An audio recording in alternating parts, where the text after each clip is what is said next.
बिस्मिल्लाहिर्रहमानिर्रहीम। अस्सलाम वालेकुम। आप देख रहे हैं हालात। मैं हूं सईद चौधरी।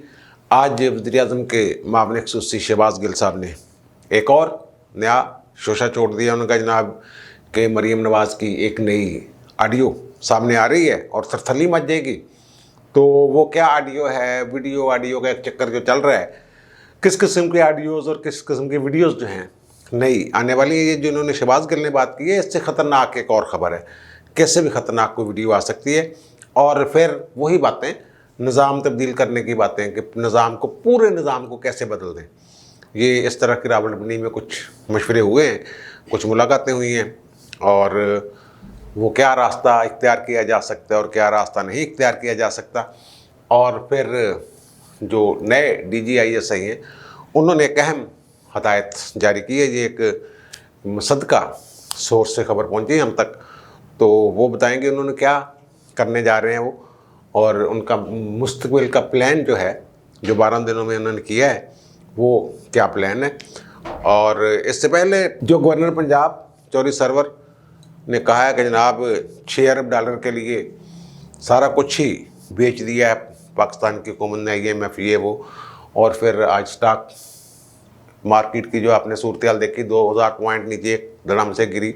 और फिर नया बजट, मिनी बजट जिसको कहते हैं ज़िमनी बजट, वो ला रहे हैं हुकूमत। IMF ने कहा जनाब लाओ 350 अरब की जो टैक्स छूट थी वो कहते हैं ख़त्म करें जनाब। और जो 200 अरब यानी 2 खरब के तरक्याती जो फंड्स हैं उसमें कट लगेगा, टैक्स बढ़ जाएंगे, सरकारी बिल्डिंगों के पैसे पूछे उन्होंने गड़बड़ की है। इस तरह की कोई बातें शातें मार्केट में हैं। और जो मेरा ख्याल है कि मिनी बजट पार्लियामेंट में पेश करने, पार्लियामेंट में वो असल में कौमी असम्बली का ही इशू होता है, सेनेट से मंजूर नहीं होना होता, तो वहाँ फड्डा पड़ेगा। वही जो बातें हो रही हैं जनाब अदम-ए-एतमाद, तहरीक-ए-अदम-ए-एतमाद, पिछले भी इलाक़ में मैंने कहा था कि बजट जब तक ये अपनी नंबर गेम नहीं कर लेते, तादाद पूरी नहीं कर लेते, तब तक वो उसको लटकाई रखेंगे, इधर उधर कर किए रखेंगे। शाद खान अब्बासी पे बड़ा गुस्सा है। शहबाज गिल साहब की जो बात है उससे मुझे ये लगता है कि जो शाद खान अब्बासी साहब ने प्रेस कॉन्फ्रेंस की है उस पर इनको बड़ा गुस्सा है कि एहसास प्रोग्राम जो है वो कहते हैं कि 43 अरब तो ही खा गए ने, ये वो करें। वो रिपोर्ट तो आपने देखी होगी कि जब कोरोना के जो पैसे बाहर से आए थे तो उसमें से कोई 40 अरब रुपये जो हैं वो बदनवानियाँ सामने आई हैं। यूटिलिटी स्टोर कॉरपोरेशन के 10 अरब का मामला था जो कोरोना से इमदाद आई थी ना, कोरोना की मद में, तो उस फिर मुख्तलिफ आगे मुख्तलिफ कैटेगरीज बना के वहाँ वो फंड इस्तेमाल किए जाने थे, उनको इस्तेमाल करना लोगों की मदद के लिए, रिलीफ देने के लिए लोगों को। तो यूटिलिटी स्टोर को 10 अरब रुपये जो हैं वो दिए गए, तो उसमें 5 अरब की करप्शन होगी, 5 अरब की। और बेनज़ीर इनकम सपोर्ट प्रोग्राम वही 133 जो अरब हैं, यानी 1 खरब 33 अरब रुपए वो दिए गए, उसमें 25 अरब का घपला हो गया। और नेशनल डिज़ास्टर मैनेजमेंट अथॉरिटी जो है उसमें 4 अरब 80 करोड़ रुपए के घपले। और फिर वेंटिलेटर महंगे और पता नहीं क्या क्या। और तो और या जो डेली वेजेस मजदूर नहीं होते बेचारे, उनके लिए जो फंड रखे हुए थे, ये बड़ा इमरान खान तकरीरें करके आके बताते होते थे जनाब ये मैं इनको दिहाड़ीदारों का क्या कसूर, बंद नहीं करना मुल्क को, ये और वो। उसमें 5-7 अरब वो भी खा गए, उसमें भी बदनवानियाँ 5-7 अरब की, सारा कुछ लिपेट लपूट के ले गए, पता नहीं कितने ले गए, कौन ले गया यार उन्होंने। और वो आपको याद ही होगा कि जनरल अफजल साहब जब नेशनल डिजास्टर मैनेजमेंट अथॉरिटी के हेड थे तो सुप्रीम कोर्ट में उन्होंने क्या बयान दिया था जनाब, जो लाहौर वाला एक्सपो सेंटर में बना हुआ है क्वारंटाइन सेंटर, तो कोरोना के हवाले से तो 25 लाख फी बिस्तर खर्चा आ रहा है। ये यार इस मुल्क का हाल है। तो इस पर तप चढ़ी हुई थी शहबाज गिल साहब को। उन्होंने कहा कि जनाब देखें, ये जो शाद खान अब्बासी ने इसलिए ये सारा कुछ किया है, ये उसको तकलीफ़ थी कि सुबह 9 बजे वो कहते हैं आप ही के एक दोस्त की वजह से उन्होंने जो प्रेस कॉन्फ्रेंस की है, यानी किसी सहाफ़ी का उन्होंने कहा कि एक सहाफ़ी साहब जो हैं उन्होंने सुबह 9 बजे मरियम बीबी की एक नई वीडियो जो है वो सुनवाई है। वो कहते हैं मैंने तो सुनी है, लेकिन क्योंकि वो सहाफ़ी साहब का हक है कि वो उसको कब रिलीज़ करते हैं या नहीं करते, लेकिन जो नई ऑडियो है वो कब लाना चाहते हैं ये सहाफ़ी ने खुद फैसला करना। सहाफ़ी भाई ने, मैं तो सुन चुका हूँ, लेकिन जब वो आएगी सामने तो मानना पड़ेगा मरियम नवाज़ को कि ये मेरी है, और शर्मिंदगी की गुना बढ़ जाएगी। और इसी तरह की कोई बात उन्होंने की है कि ना आपको ऑडियो शाडियो आ रही है। ऑडियो तो पहले भी 2-3 आ चुकी हैं, उनमें क्या क्या फ़र्क पड़ा, क्या हुआ क्या नहीं हुआ। साकम सार साहब वाली जो वीडियो थी ना, वो इनके एक वकील हैं जो बड़े इन अदारों के साथ, हुकूमत के साथ ऐसे फिट रहते हैं और पिटिशनें फाइल करते रहते हैं। उन्होंने जनाब अज़हर सिद्दीक़ साहब, उन्होंने जनाब 2 दिन बड़ा रौला डाले रखा कि जनाब उसका फ्रांस पाकिस्तान से भी सहाफ़ी करवा रहे हैं और लंदन से भी करवा रहे हैं। जो साकम सार वाली वो जाली साबित हो गई है। वो रिपोर्ट कहाँ है? वो जाली रिपोर्ट कहाँ है कि ये जाली थी वीडियो? वो रिपोर्ट वो दिखाते कहाँ है? वो रिपोर्ट नहीं दिखा रहे। तो मेरी बात ये होगा, नहीं मैं यार इसको ना ज़रा पक्का करना चाहता हूँ ताकि हाथ में आ जाए। मैं कर फिर आपने तो यार 4 दिन पहले ही रोला डाल दिया था जनाब, वो जाली साबित होगी। टीवी चैनल्स में बैठ के आप इंटरव्यू दे रहे हैं और बीपर चल रहे हैं और आपके इंटरव्यू के टोटे चल रहे हैं।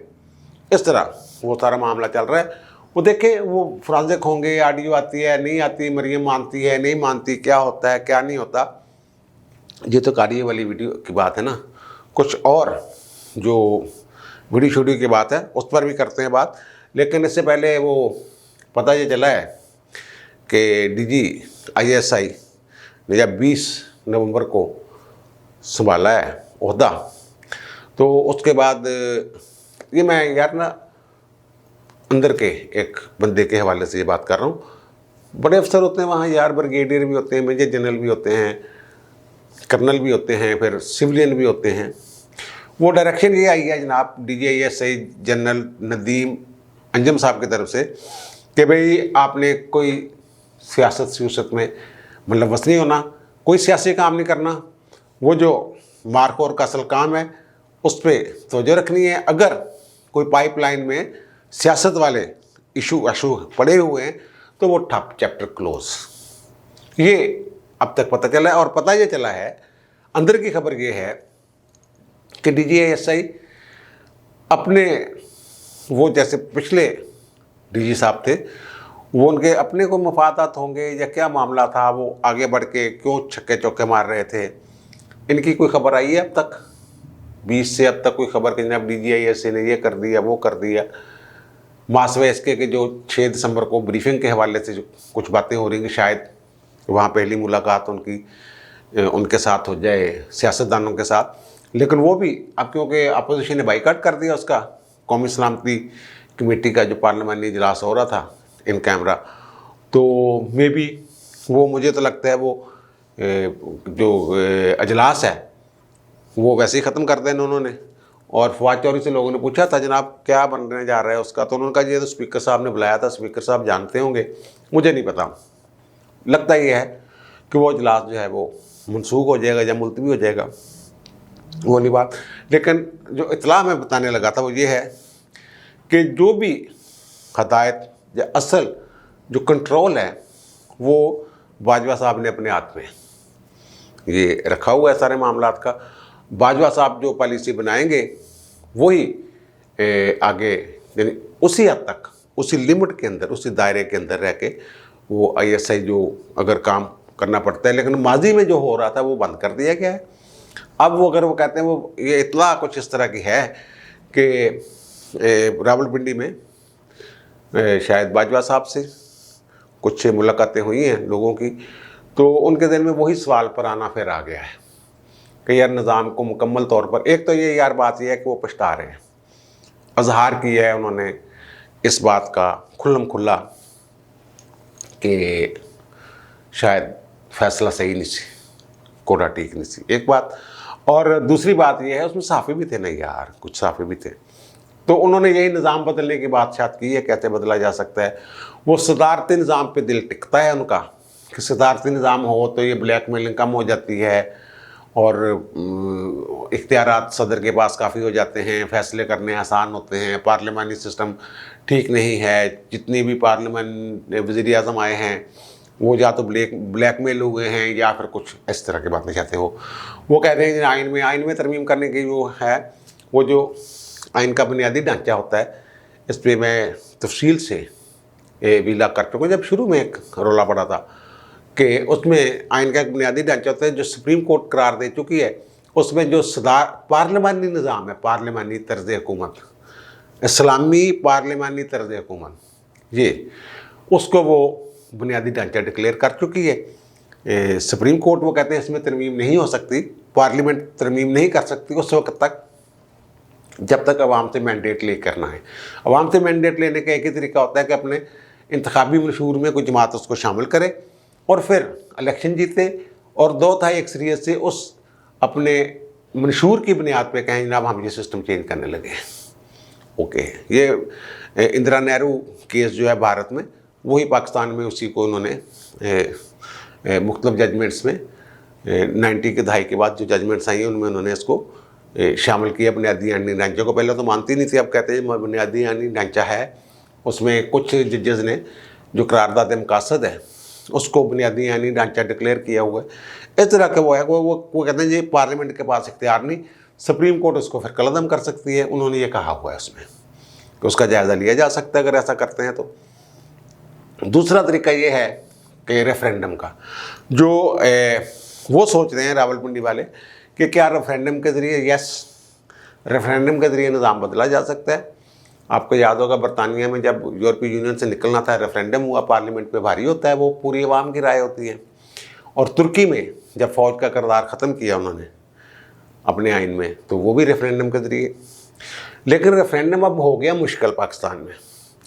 पहले ये होता था कि सदर अगर किसी बात को समझता है कि ये मफाद आमा का मामला है, जैसे अवाम की राय लेना ज़रूरी है, कौमी मसला है, तो वो रेफरेंडम के लिए कह सकता था।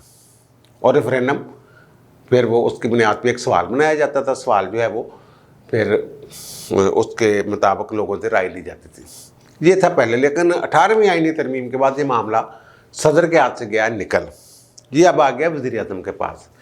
अगर किसी मसले को वज़ीर आज़म ये समझता है कि ये इस पर रेफरेंडम होना चाहिए, तो वो फिर पार्लियामेंट में आता है, पार्लियामेंट से मंजूरी लेना पड़ती है इसकी। रेफरेंडम की अब मंजूरी पार्लियामेंट देगी, जैसे कानून बनाया जाता है इसी तरह पार्लियामेंट एक कानून बनाएगी, मंजूरी देगी कि ये रेफरेंडम होने जा रहा है, ये कानून बनेगा वगैरह वगैरह।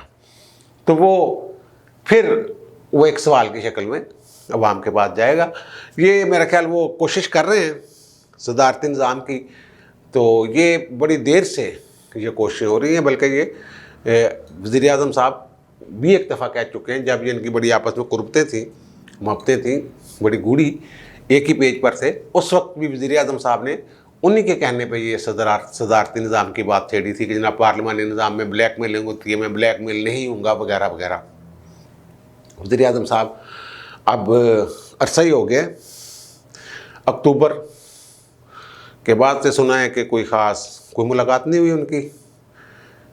वो एक इजलास हुआ था वज़ीर आज़म, उसमें जिसमें फैज़ हमीद साहब भी थे और आर्मी चीफ साहब भी थे, यानी जैसे दो बंदों की मुलाकात आर्मी चीफ से होने वाली, वो उस तरह की खबर शबर नहीं है। तो और दूसरा फिर वो ISI वाले जो चीफ़ हैं नए, और वो उस तरह एक्ट नहीं कर रहे जैसे माजी में हो रहा था। ये हमारी खुशफहमी भी हो रही है, हो सकती है कि हमारी खुशफहमी। बहरहाल मुझे तो एक ऐसे बंदे ने ये बताया जो अंदर का आदमी है और बड़ा अफसर है, तो उन्होंने कहा जनाब हमें तो ये कहा गया कि छड़ दो सियासत से, सिर्फ जो हमारा असल काम है वो करना है। सियासतदानों के घेरन को रंदियाँ गल्लां फिलहाल जड़ियाँ उनको साइड दें। अब जो गंदी गेम शुरू हो गई है ना इस मुल्क में, वो ऑडियो वीडियो वाले काम, वो तो अपनी सर्वाइवल के लिए कर रहे हैं।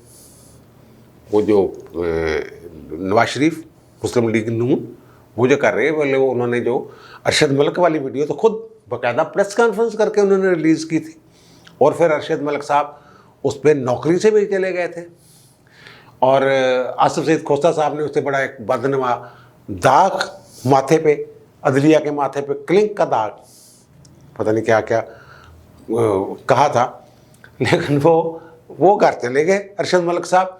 लेकिन वो कह गए उसकी जो वीडियो है ना उसके लिए कोई 12-13 पॉइंट बना गए खोस्ता साहब को, नहीं भाई पहलो ये पूरा करो फिर ये वीडियो नू देखा जाएगा। लेकिन ओदी जी हरकत है वो गलत है, अजीब व गरीब किस्म की जजमेंट यहाँ आ जाती हैं और आती रहती हैं, वो तो अपनी कर रहे हैं। और फिर बयान अल्फी आया, फिर शौकत जी सिद्दीकी का तो खुल्लम खुल्ला बात है, जब बार में खिताब किया वो उन्होंने इस्तेमाल किया है मरीम ने एक मुतफरक दरख्वास्त के ज़रिए, मरीम नवाज़ ने। और फिर एक एफिडेविट की बात हो रही है, राना शमीम वाला जो है वो भी दिसंबर, मेरे ख्याल 7 दिसंबर में उसकी पेशी है, वो देखेंगे, ओरिजिनल मंगवाते हैं तो वो क्या है क्या नहीं है, ज़ाहिर है वो रिकॉर्ड पे लेकिन आ गया है। और फिर जो अमन नूरानी साहब ने एक लीक की साकिब निसार की ऑडियो रिकॉर्डिंग, जिसके बारे में ये सरकारी जो हैं क्या कहें उनके लिए, क्या लफ्ज़ इस्तेमाल करें, जो मर्जी लफ्ज़ इस्तेमाल करने उनके लिए, वो कह रहे हैं जनाब वो फ्रांसिक दोबारा हो गया जनाब, वो जाली साबित हो, कहाँ जाली साबित दिखाए ना रिपोर्ट यार, एक काम तो जल्दी जल्दी करी दे होंगे ना, उन्होंने डिफ्यूज़ करने की कोशिश की इन्होंने, लेकिन वो नहीं डिफ्यूज़ हो सकी। तो अब मैंने एक व्लॉग में कहा था कि इनके पास बहुत पत्ते हैं, आपको याद होगा अगर आप मुझे तवातर से सुनते हैं तो मैंने ये अर्ज़ किया था कि ऑडियो वीडियो आते रहेंगे नून लीग की तरफ से, और ये अपना एक एक करके पत्ता शो करते रहेंगे। फिर एक वीडियो, ये मैंने अर्ज़ किया था, फिर एक वीडियो दूसरी तरफ से आएगी, ये मैं अर्ज़ कर चुका हूँ। और अब इसी तरह की कुछ खबरें हैं, वो मरियम की ऑडियो शाडियो तो ऐसी होगी ना, कोई अहकाम दे रही हैं कोई इस तरह के बाद ये वो, लेकिन इससे जो ख़तरनाक वीडियो की बात हो रही है वो हमारे जवेद चौधरी साहब हैं, उन्होंने कुछ इशारे किए और खुल्लम खुल्ला बातें भी की हैं। उन्होंने कहा जनाब के सुना है कि लंदन से मज़ीद वीडियोस साकिब निसार साहब की आएंगी, और अनिल मसरत साहब के साथ जब वो फंड रेजिंग के लिए वहाँ गए हुए थे तो फिर ज़ाहिर है वो PTI वालों के साथ उनकी जो खुल्लम खुल्ला जफ्फियाँ, खाने, हासे मजाक, वहाँ उन्होंने कुछ ऐसी बातें की हुई हैं वहाँ उस निजी महफिलों में, जैसे वही बात सामने आती है जो उन्होंने अमन नूरानी वाली ऑडियो में है कि जनाब इंज कर देता तो यूँ कर देता तो वो कर देता, तो इमरान जब बंदा जब लचक ना दिखाए तो ऐसे हो जाता है और ऐसे करे तो ऐसे हो जाता है। इस तरह की कोई वीडियोज़ वो कहते हैं वो आएंगे। लेकिन एक और वो ख़तरनाक वीडियो का बात कर रहे हैं कि एक ख़तरनाक वीडियो ऐसी है कि शरीफ फैमिली के एक साहब हैं, किसी फार्म हाउस में तंजीम साजी में मसरूफ़ हैं, और वो इस तरह का कोई कहते हैं कि वीडियो शीडियो है, तो वो यार वो इसमें ना ये कोई इनकी मे भी कोई इनके वो पता नहीं वीडियो है या नहीं है, लेकिन एक आपको इनका एक वज़ीर होता था मियाँ शरीफ को ना, जो इनके वालिद थे मियाँ नवाज शरीफ के, उनको उस बंदे ने शीशे में उतारा हुआ था, छोटे से कद का था, मोटू सा दुर्मट टाइप, छतरे जैसे बाल थे उसके, छत्ता था, और वो उधर ही कहीं रहते हैं रायवंड की तरफ ही कहीं।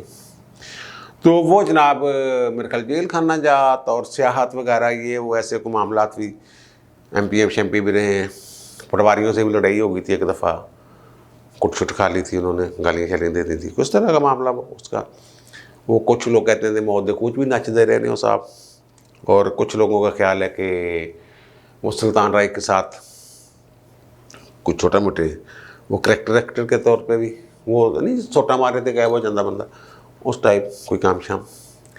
उन साहब के बारे में बड़ी ये मशहूर बातें थी कि वो जनाब उनकी कोशिश इस तरह की कोई कहते हैं कि उनकी कोशिश होती थी कि जनाब कहीं कोई महफिल शहफिल रख लें फार्म हाउस में, और वहाँ कोई ज़ाहिर है जो फार्म हाउस में महफिल होती है उसमें कोई डांस डूंस भी हो जाता है, ठीक है ना, कुड़ी दे ठुमके देखो इस टाइप की बात भी हो जाती है, सारा कुछ हो जाता है।